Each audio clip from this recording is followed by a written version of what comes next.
So as Nikki mentioned at the beginning of the day, it's been 30 years since we've had so many information professionals in the field of philanthropy in the same room together. That's too long, and let's take advantage of our collective experience and knowledge and try to come up with some solutions to common problems that we all experience. So often we are asked to accomplish big goals with little guidance, authority, or recognition. We can feel ill-equipped and stalled when facing these challenges. But no matter how big the problem, there's always something we can do to push the solution forward. So that's what 15% Solutions is about. It's about the little that you can do to start to solve the problem. It's not about solving the problem. We are not always able to get there 100%, but there's always something we can do to get started and to move forward. So on the tables, I put out challenging scenarios and job titles. So pick a job title, ideally one that's not your current job title, and approach the challenging scenario from the perspective of someone in that position. By embodying these different viewpoints, we can spot unique solutions or potential new collaborations with our colleagues. It allows us to think a little differently than normal. We're all going to take a few minutes after I'm done talking to read the scenario. And while you're reading the scenario, I do need this to move forward.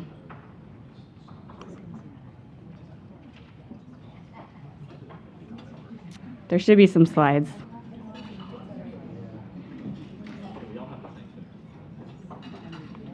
All right, so when you're reading the scenario, you're going to ask yourself some questions. You're going to ask, what is my 15%? Where do I have discretion and authority to act? And what can I do without more resources or authority? And remember, you're embodying it from the perspective of the job title that you've picked. So it's going to be a little bit different than what you would normally be thinking. So we're going to start with 5 minutes of self-reflection. And in these 5 minutes, this is your opportunity to read the scenario and start thinking of your 15% and the solutions.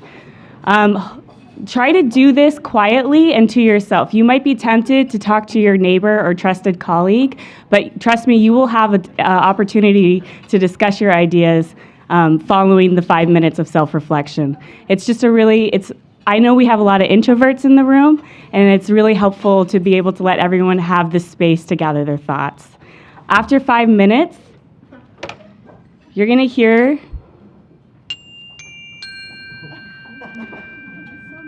and that's just my gentle little reminder that now it's time to partner up and share your ideas. So you're going to turn to the person next to you. If you have an odd number, it's okay to have 3. And you're going to have 10 minutes to each share your this 15% solutions that you came up with together. Take this opportunity to ask each other clarifying questions and workshop and refine your ideas together. So after 10 minutes, make sure you both speak. After 10 minutes, you're going to hear. And that's your cue to talk to the whole table. So you'll have 25 minutes, and at this point, you should be operating as a small, impromptu foundation.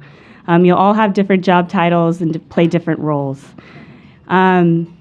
Again, you're going to ask each other clarifying questions and refine and workshop your solutions together. We're not solving the problem. You don't have to come out with solutions. Just 15%, just getting it started. Make sure that everyone has a chance to talk at the table, even just for a few minutes. And elect someone to be your representative to give a 5-minute summary to the rest of the room. After 25 minutes, I'm going to go around with a mic, and we're going to all do a readout of solutions so we can all hear what we've come up with together. At each table, at most of the tables anyways, there should be someone who's also been briefed on these instructions. So if you're what I've been calling a mini facilitator, if you would just raise your hand and let your table mates know who you are. But again, this is a creative, exploratory activity, so if things, happen a little differently than I've laid out, that's okay. We're just trying to use our collective knowledge to come up with some solutions. So I am going to let us get started. So everyone just take 5 minutes, read the scenario, jot down some ideas.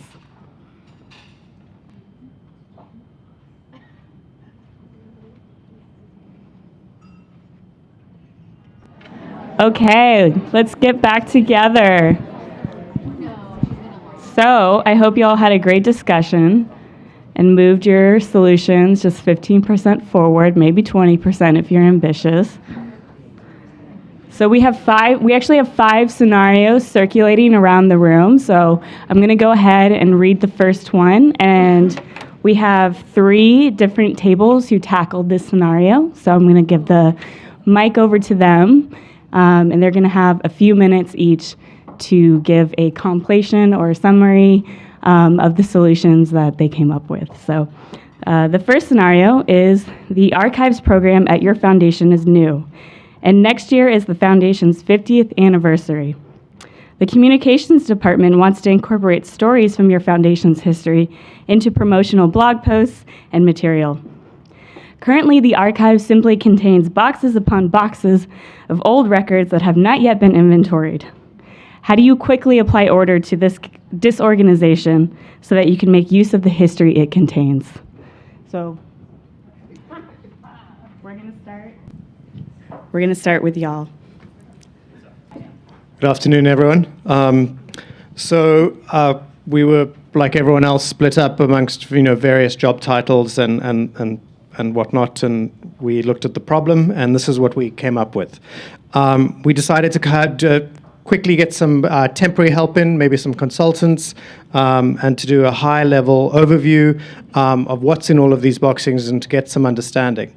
We had somebody from the program, we had a program officer who suggested that we break up these boxes by program areas, and that we also organize them by media. Then, because we had such a short amount of time, we decided to, focus on quick wins. So photos, high-value item stories, perhaps even stories that everybody already knows. Start getting those out there, get some more buy-in. And we also suggested that we get some oral historians on board. It's the 50th anniversary of a foundation, so there'll be a lot of living memory alive and out there that we could access, and they could use the archives as primary source material to create additional material for the archives. Thank you. All right, we're going to go to this table right here. So who's your representative? Are you ready? All right, I was wandering in the basement of our building and found bunches of boxes. I'm a program officer, and I'm really curious about our history. We have a really interesting foundation. We've been open since 1969, and there was a huge problem then. People were being persecuted, and they had to find safe havens, and we decided that we needed to rescue artists. And so we've looked at the times that we're living in right now. We feel that artists are again being persecuted, and we feel like we need to renew our mission. So I went down there and I got this great idea that we should start, digging through the archives. I went to our communications guy, and he said, well, I think this may be the thing to do. This is an opportunity to reflect on our founding values and renew the sense of immediacy that we should have about doing our work. And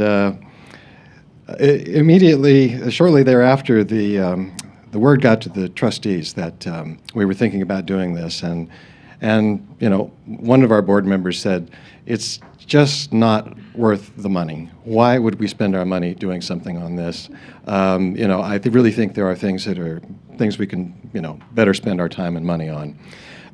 So we had a bit of a conversation in the hallway, and we had a records manager who came up with a really great idea of how we could start making some progress on this for cheap. She said, let's go hire some interns from the local college and let's get them to work on these boxes and sorting through them, to which the chief financial officer said, terrific, go ahead. Meanwhile, the program officer wanted to throw a pizza party and have all the program officers join for a deep dive into all of these boxes so that all of the program officers who are currently working in their particular areas could have the joy of discovering archival materials that relate to the genesis of their program areas, and then begin to relate the history of the work to the work that they're doing today. So we threw a pizza party, and that helped to get the thing going as well. We also decided that we didn't have enough internal expertise to really do this well. We had hired a knowledge manager a year ago. That person was no longer with the organization because after a year, all that had happened was they had moved the boxes from one corner of the basement to the other. So the knowledge manager was history, and we decided we need external help. We called the Rockefeller Archive Center. They sent us a crackerjack archivist to come in and consult with us. And the archivist helped us sort out our thoughts and put our ideas on paper. And we were able to, as a result, create a proposal with her help to the Leon Levy Foundation, which actually is known for funding this kind of work in the nonprofit sphere. So we're waiting to hear the results of that proposal, and we'll let you know. Wow. Robust world building. I don't. Okay, so it was not my intention to talk to you again, and also congratulations on the many layers of your scenario over there. That was Tony award worthy. So the reason why I'm talking again is because before I read the scenario, I drew the title of communication specialist, so this scenario is my fault. So the table elected to make me come up here, but Jamie Colino from Gates is our finance person, and she is tight with the purse strings, so she's gonna help me out here. That's right. So you wanna start? Sure. Okay, so I'm going to talk a little bit about the various points of view that people from our team brought. So first of all, really, we connected with the archivist, and what she said was that, you know what, I think before you go into these boxes or even think about them, maybe you want to talk to the staff that's already here, maybe identify some key stories, think about that, sort of weave together a framework for this, and then we can maybe go into the boxes and try to find some relevant records. So that was her perspective. I'm just going to go through these. We already know what Comms thinks about this. Well, actually, do you want to tell us what you said? Yeah, so this is my performance as a communication specialist, which is I just need the stories. Why can't you all tell me where they are? So I expressed my frustration to our board member, Sean Buffington, and he was just like, what are you doing? This is an anniversary project, not an archives project, so I don't want to see us funding an archives project until we do the anniversary part first. Right. And then on the other hand, the program officer was incredibly excited about the chance to really make use of this material to dive into the boxes and maybe even interview some staff. She's just really willing to help in any way she can. And our IT specialist is more than willing to put everything on the site, scan all the materials, very, very eager to help. Meanwhile, I'm hearing all of this and wondering, well, where's the budget? So I'm thinking about the archives budget. Who's doing this work? Is it the best use of our current staff's time? Is there a comms budget? It's really a comms ask, so they should really be funding it, in my humble opinion. And then we have the perspective also from our records manager, last but not least, who really is surprised to hear about these boxes, didn't even know that they existed, is shocked, and really wants to look at them first before we even touch them. There may not even be a blog post. So our 15% solution was to leverage the already existing knowledge to come up with some stories that will satisfy the immediate need of the anniversary blog post project. That it's going to be so awesome because the communications team is great, that our board member will say, wow, we've just proven the value of the archives. I'm willing to support a funding of an archives and records management program that will allow both the archives and the archivist and the records manager to do the work that they need, and as well as to fund IT to support all those efforts. We'll see. We'll see. Thank you. So the next scenario is your foundation has contracted out its archives to a nearby university. Staff have begun compiling historical records, and for the most part, these records are papers that have been kept in the president's office or tenured employees' offices. The university archivist inquires about records from the last 20 years, including electronic records. Your foundation does not have a strong records management culture and has no policies or procedures in place for gathering these records. How do you manage transferring your archival collection without a records retention schedule? So we're going to start with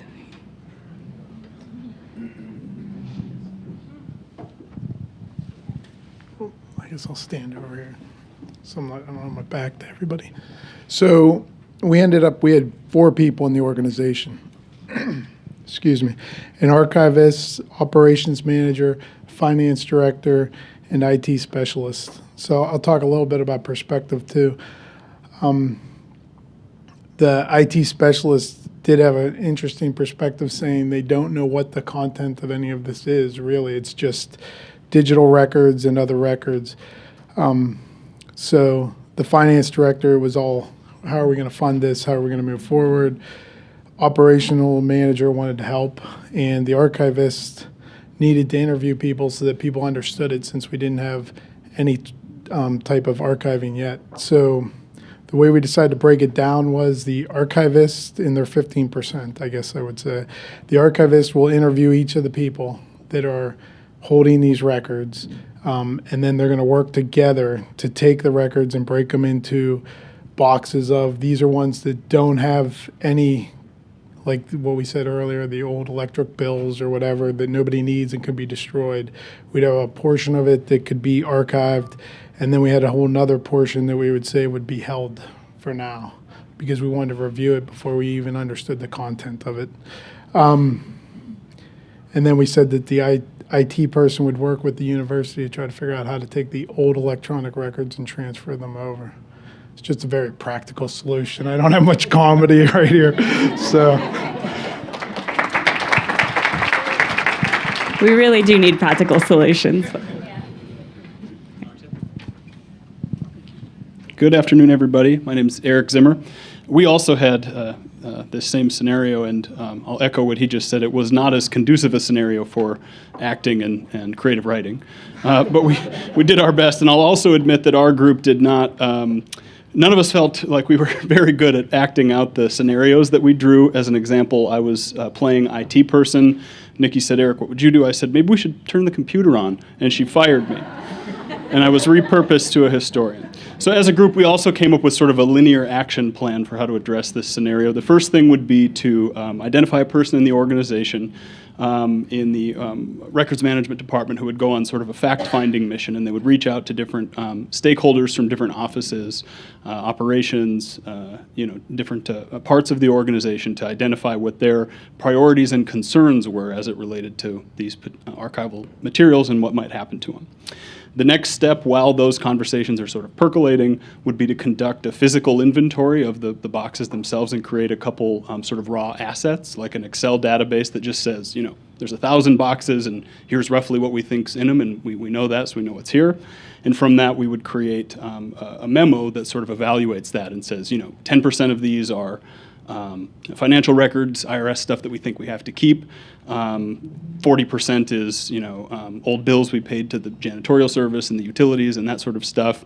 60% is, presidential correspondence, high value things like that, and just create a memo that articulates in a general sense what we think's there and then what the value of it is. And then we would use that to develop a priority list for what could be culled, down the road, that we could transfer that over to the archives and say, here's what our priorities are for keeping it.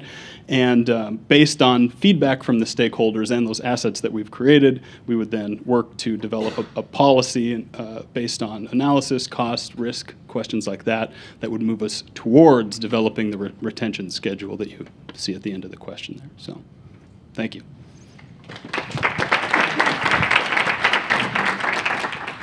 This table.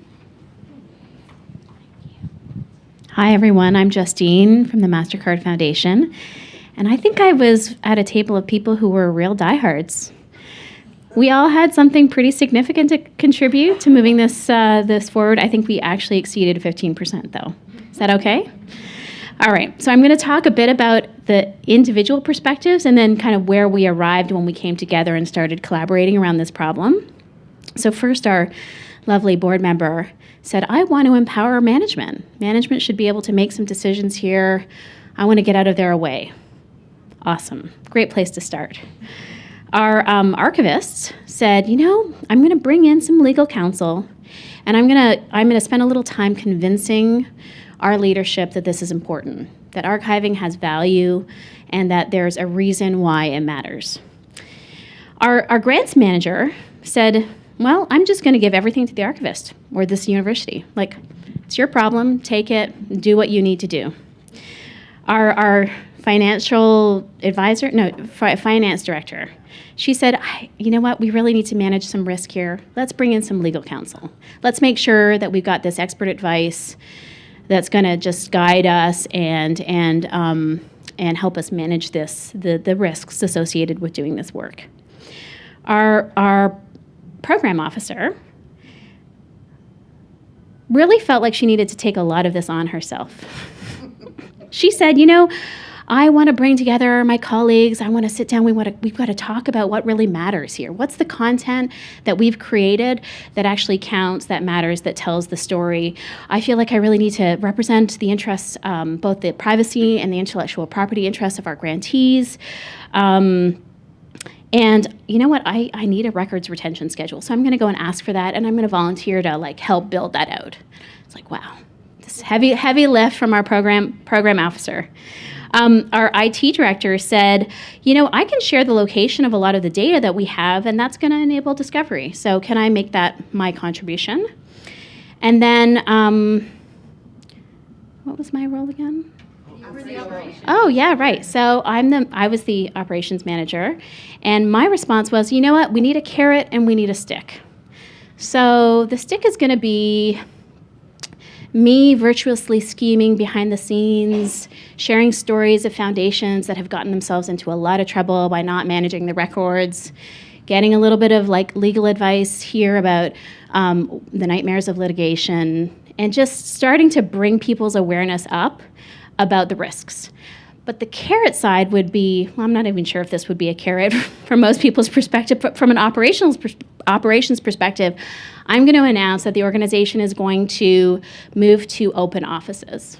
So no more offices for anybody. We are going to save money. We are going to collaborate more. We're going to think out loud, and we're going to take all those files that you've got in your offices, and we're going to just pick them up and relieve you of them and move them to the university. So then we came together and we talked a little bit about what we would do collectively, because at first we were just basically all kind of attacking this problem from our own perspective. So together we would establish and join a working group. We would surface some thinking about what the different stakeholder groups across the organization thought or think is important about this content. We would give all of the content to the university, but we would on the terms that it would remain private and confidential and closed for now. We would then work together to establish a set of criteria by which the content would be graded. So criteria that basically said, okay, can you rate this from a sensitivity perspective? Can you rate it from a historical value perspective? Can you rate it if it's got any personal information in it? Can you rate it based on the terms and conditions that it was created under? And then by using all these dimensions, giving the content a bit of a score and then bucketing it into groups, kind of like what your team was talking about. Then we would come together again and we would reassess the situation and decide what we could make public. But we wouldn't make that decision up front because it scared way too many people. And to do that, we'd identify what we'd call the use cases. So what are the different use cases for this content given the kind of buckets? Where could it go? Who could use it? And for what purpose? And of course, we would communicate with our grantees and our partners about this work that we were undertaking.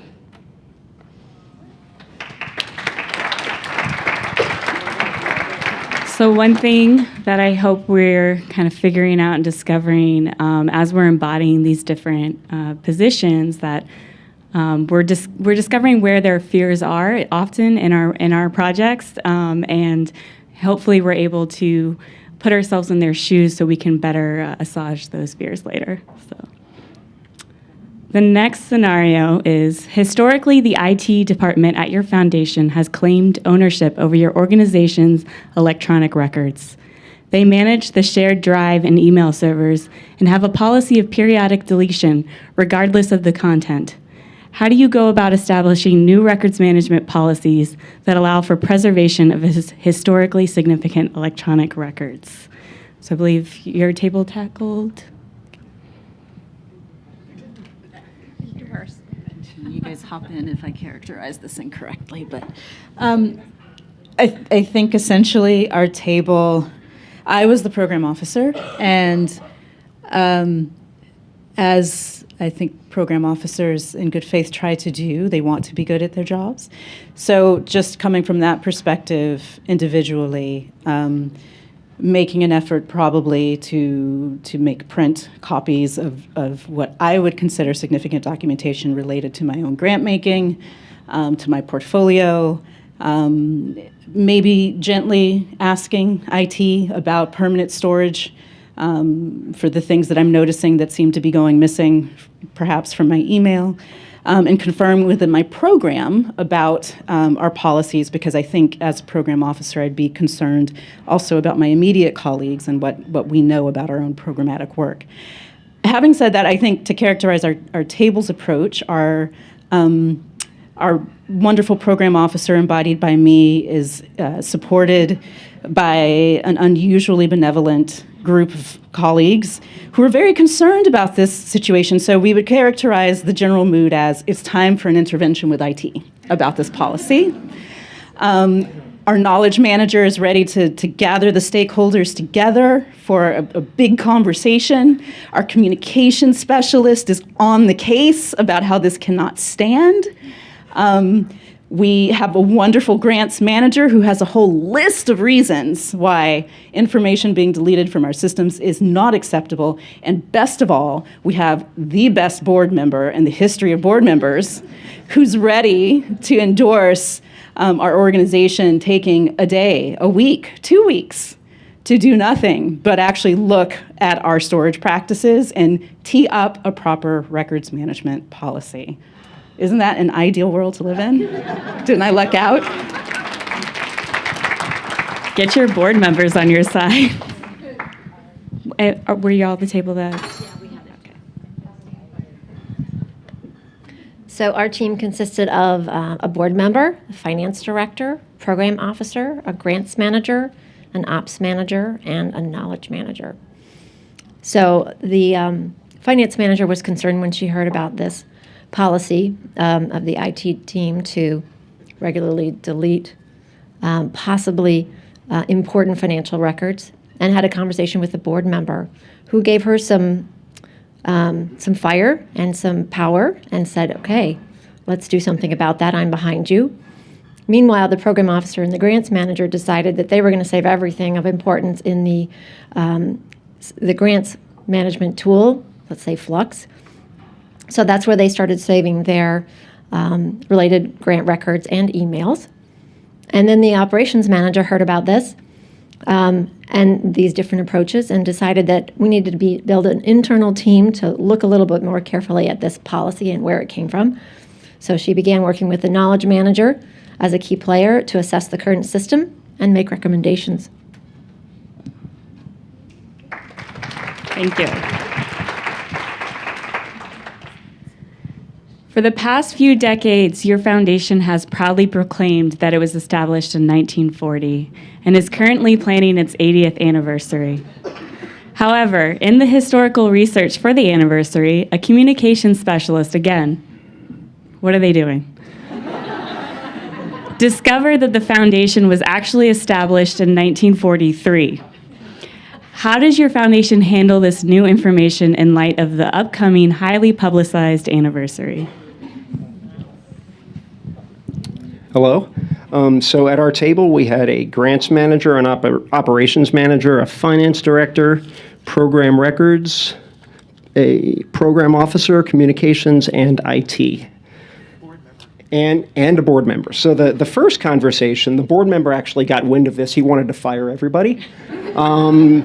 After some good heart-to-heart, the CEO had a conversation with the board member and said, hold off, we've got a great staff here, let us kind of get our heads around this, and we'll come back to the board member later. So the first thing we did, the operations manager brought everybody together to just sort of have a conversation about what we needed to do. Let's do some fact-finding, let's kind of figure out what happened here. In the course of doing that, the operations manager was also keeping the executive director at bay and also trying to keep the board at bay because this board member was really chomping at the bit to get rid of all of us. So the second part of this was our program records person pulled an inventory of all records that reference the dates both 1940 and 1943 because we really wanted to figure out where did 1940 actually come from. The assumption is something happened in 1943. We weren't necessarily officially founded and started, but there might have been an idea, there might have been something on a napkin, something meaningful happened in 1943 that led to this going on because, we're having this anniversary. We've already decided we're doing this. So after that, similarly, the finance director started taking a look at our financial records to make sure that any data around grant dollars would remain accurate based on whatever this new date turned out to be. So just sort of understanding the financial story. What happened next? So communications started really thinking about sort of this messaging, the rebranding, making sure that whatever ends up happening with these dates, we know exactly what we're going to say. The big idea, again, we don't want to sort of have to cancel this thing. We've actually made a decision. It's out there in the field, and the new concept is we're younger than we look. That was sort of this idea. We're younger, so it came up. It's a great idea. We feel pretty good about it. I'm the program officer on this, and as we're thinking about what happened during these different years, what I'm thinking about really is what was happening in the world in 1940, what was happening in the world in 1943, what was happening with our grant making during that time frame, and then starting to think about what's happening today, right? 80 years later, or would it be 77 years, 83, something? What's happening today? What's sort of the impact relative to the things we care about, what's going on today, so that we can then take that information and hand it to communications to help construct the narrative. So what else do we got? The grants managers. So this is actually, I think, a very important part of this. This idea of this anniversary is already out there in the field. Our grantees are talking about it. So an important thing is just making sure that we're communicating honestly with the grantees, telling them that at this point we do have kind of a new game plan, and we let them know what this new game plan is. But the message to them, again, this is still happening, but this is what happened in 1940. So that we can start to reframe the whole dialogue. A couple other things. This is sequential. IT is helping us do everything, basically. So that's good. And then number 8 again. I think it's coming back to this board member, and I think by now we've brought the board member along. But if you want to can us, you can still do that. So that's about it.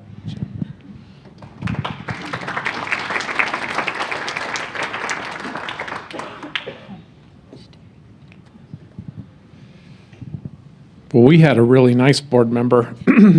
So our board member supports our staff and their decision-making process on this matter. So thank you, our kind and benevolent board member. So of course, finance cares about the money. So first thing they wanted to do was pull all the contracts to see if we could get out of them or not. And so now that we know we can't get out of them, she's now pulling the 990 to see what our date of incorporation is because it's on your 990. So that's the date we're going to go by. We've decided because our operations manager has the articles of incorporation, so she's making sure all that documentation aligns, and she's really like, well, does this really matter if only we know? Who else is going to know? And if we only have to bury the body of one communication specialist, then, there's so many. So the archivist is looking back at the historical data from the 40s, and she's sharing that with the appropriate teams and with the help of the record manager, of course, who's pulling the actual data from all of those dates. And then, worst case scenario, the IT specialist will just say we got hacked.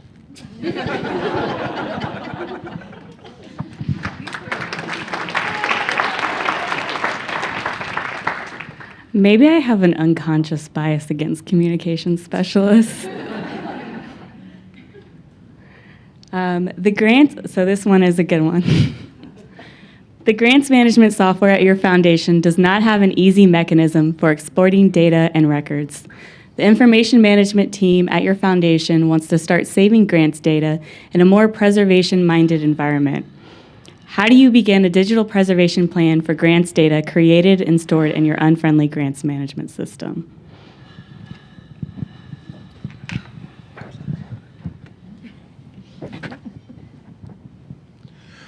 Okay, everybody, I want you to close your eyes just for a minute. Some people's eyes are open. Imagine that you are now in the office of a large American private foundation. And you're going into the boardroom with its large wooden table.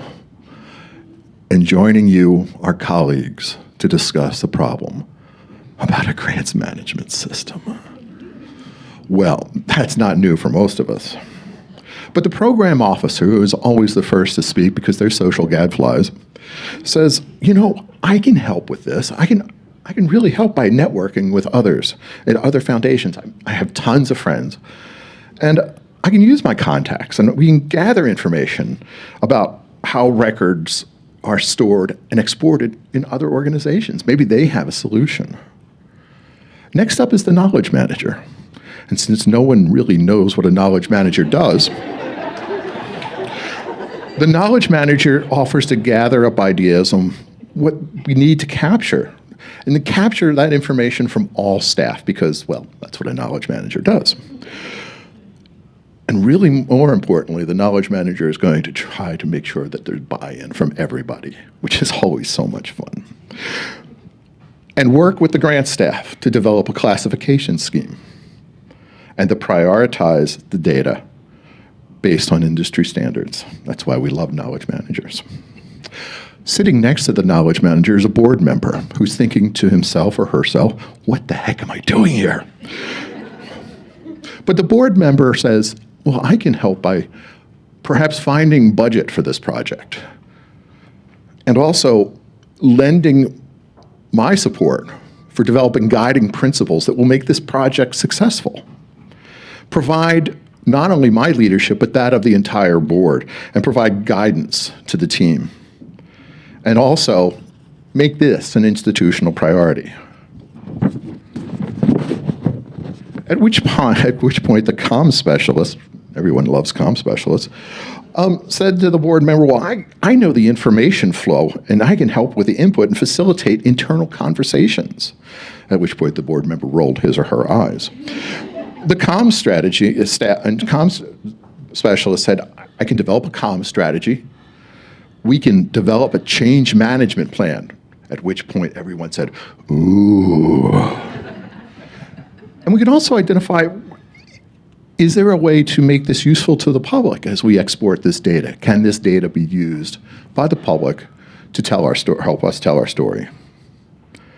And it's also the communication specialist said we can also help identify what material we need to preserve. So we didn't have an archivist in our group, so we were kind of branching out. The grants manager, who self-identified as a subject matter expert, said I can help standardize and streamline the data that the system needs to export. And I can reach out to my field and say, what do you preserve? What do you discard? I can help classify the data, and I can flag sensitive data. And I can help the team work on data quality and integrity. And at last, the IT specialist said, well, I can help develop roles and update policies, to which everyone said, ooh. I can develop staff training. We can provide technical expertise. We can develop a system for data protection when we do export this data. And I can help with system architecture and integration, which no one else at the table knew what that meant. That was the end of the meeting, at which they all joined hands and sang Kumbaya. Great work.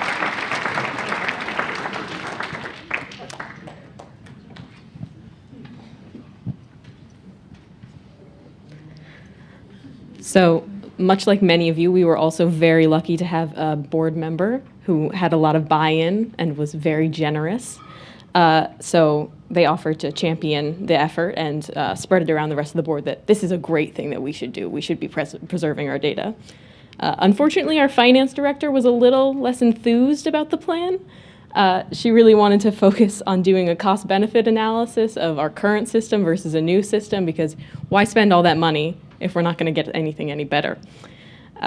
So really, the directors were really interested in figuring out whether or not it makes more sense to get a new system or just rework the current one or have a new system alongside for exporting our data. The three people that we had, the program officer, the grants manager, and the archivist who actually work with the data, had a lot of buy-in for this plan, pretty obviously. So all three were really interested in a method that would maintain all of the data and its integrity as best as possible. So some of the things that the program officer and the grants manager were focused on was analyzing the current systems and see if our needs are being met, how they're being met, what we're lacking, and just kind of determine the scope of the problem within their departments, especially things like determining what data that we have right now is really important. Is there data outside of our grants management systems that we'd like to see in a new system? And the archivist would help facilitate that and sort of look at our information structure and how we're using it. And the archivist was also really interested in the idea of testing how hard it would be to do this, how hard it would be to get our data out, whether or not other foundations and systems were already doing this, or if we would have to do it all from scratch, which would not be fun. And then we also had a communications person who was mostly interested in internal buy-in. So she's going to follow whatever the board member is doing and try to get everyone else to agree, which is great. You know, the archivist and the grants managers and everyone else, we want that buy-in. And we also had a knowledge manager who offered to sort of ensure consistency across all of the programs and teach people whatever new method we decide to implement, or maybe revise our current method if that's what we end up going with, and debrief everyone on it. So we had a group that was pretty much in agreement, which was really pleasant. And that was our plan. Okay, last table.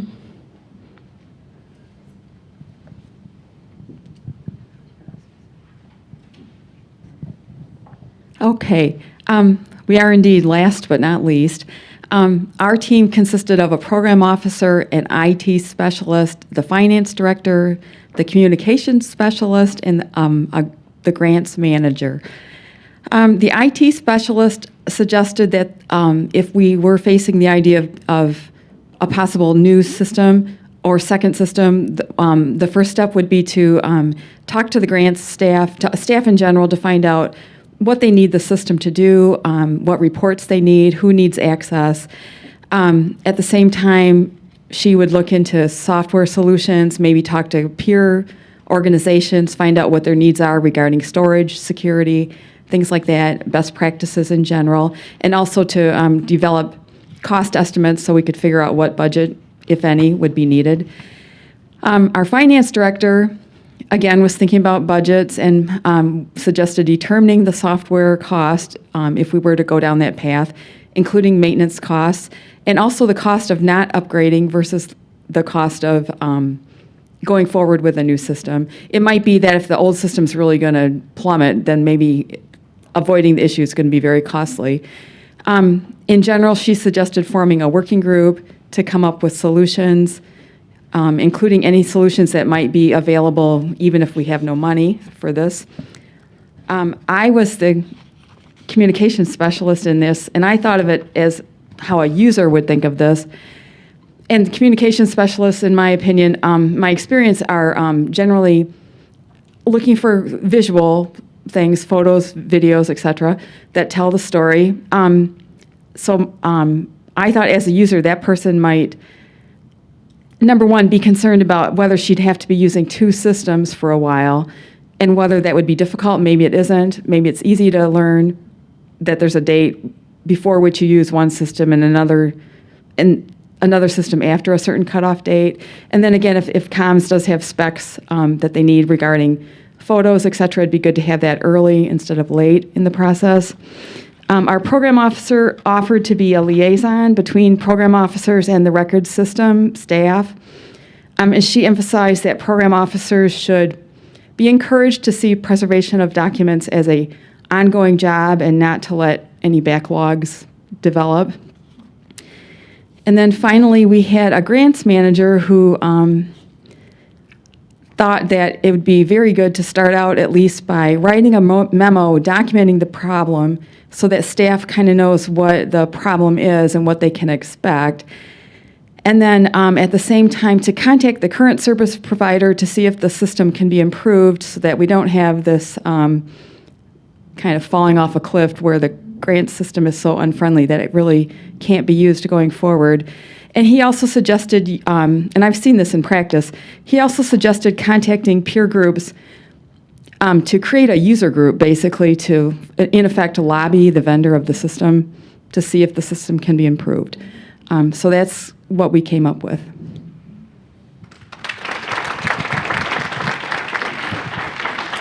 Thank y'all. Thank y'all so much for the brave souls that were the representatives giving the readout.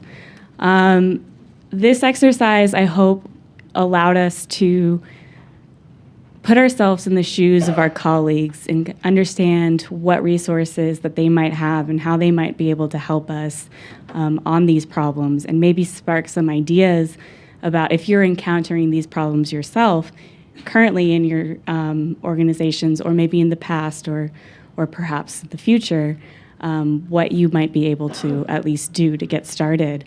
One thing I want to do is bring us back down to the world, away from make-believe. And remember, okay, so I do have a job in philanthropy. It's not what I was thinking about. So consider the scenario from the perspective of your real-life job title. You know, what might be your 15% solution in your current position? Sometimes these scenarios might not apply to where you work or your scenario, but if anyone has some experience themselves, personal experience or ideas that they would want to share about any of the scenarios, I want to open the floor up.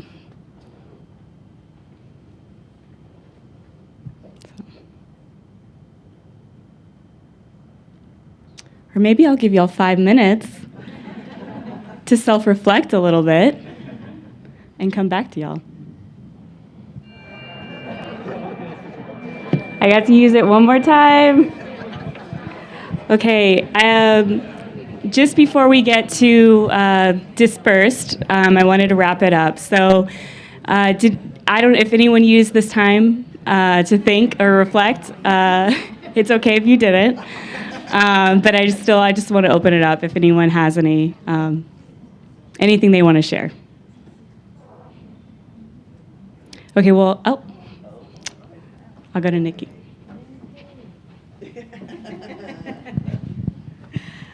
I think just very simply, from wearing any of these hats, I think the first question you should ask is why? Why is this important?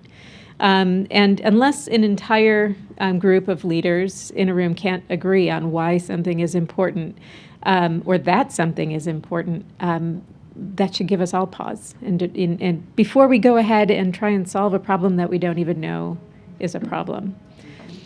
So I just wanted to add that. I mean, I think that was my first instinct was, why is this important? I was finance director. The one that always says no. I think we had a question over here, or a thought. No, we were just discussing at our table about, we had the question about the 80th anniversary, and I was the evil board member. I should mention, but the the question came up, why are we celebrating an 80th anniversary in the first place as an institution? That seems like the bigger question, since we just celebrated our 75th anniversary, although it was our 72nd anniversary, actually. So anyway, that's what we were wondering. We have 25, 50, 75, 100.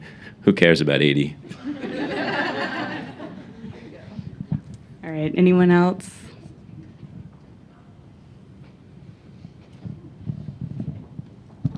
This relates to something that was discussed this morning. I just am curious whether the groups had the same experience that I have. In the old days, when archivists had a document that had no date, they would note that by putting N period, D period. And that was, in my understanding anyway, was that was a fairly rare occurrence. But I'm noticing now that I get a lot of publications, especially grant products, that have no date. It'll be a very lush, glossy publication with absolutely no indication of when it was published. And I'm under the impression... All right, thank you so much. I'm under the impression that they're preparing these things for web publication and then printing them as an afterthought. And I've expressed to a few program officers that we should encourage them to put a date on these things, because it's hard to put them into context with no date. So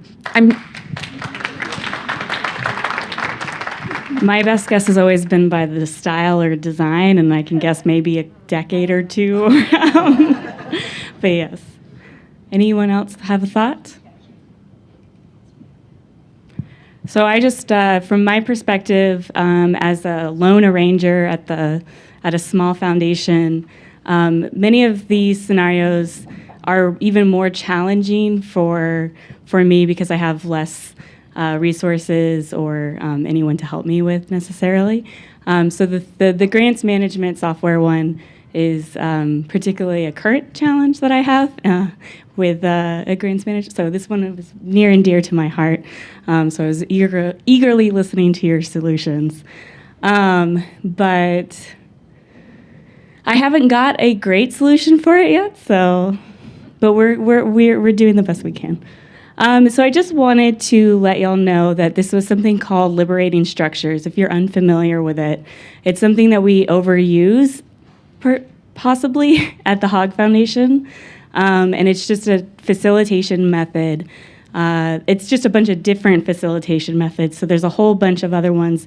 They can be in similar styles with the self-reflection, talking in pairs, and then coming together as a group. But I've always found it to be very helpful in getting the introverts in the room to speak and to have everyone's ideas heard and shared.